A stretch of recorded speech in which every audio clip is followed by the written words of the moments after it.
شکننده های روزه.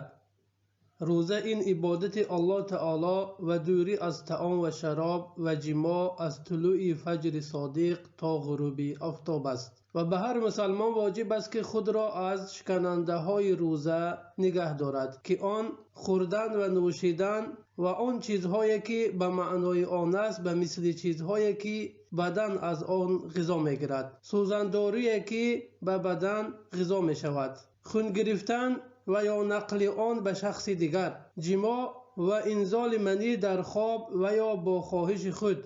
اما در خواب احتلام شدن با اجماع علما از شکننده های روزه نیست و به مثل آن با قول راجح مزی نیز روزه را باطل نمی کند و دانسته قی کردن روزه را می شکند، ولی به خواهش شما باشد روزه شما درست است.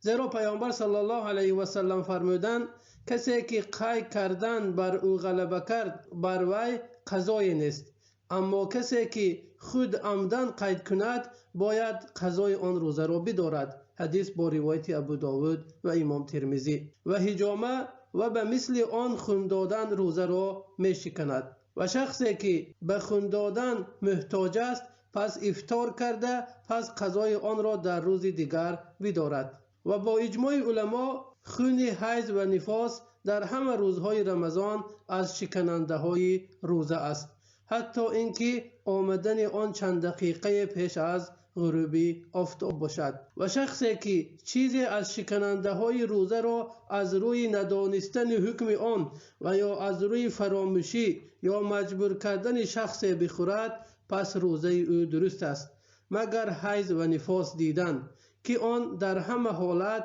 از شکننده های روزه می باشد. البته برای روزه فرضها و حدودهایی است که حفظ آن به ما واجب است. الله سبحانه و تعالی در آخر آیت روزه چنین فرمود: این منهیات الله است، پس به آنها نزدیک مشوید. الله همچنین آیتهای خود را برای مردمان بیان می کند باشد که پرهیزگاری کنند. سوره بقره آیت 187.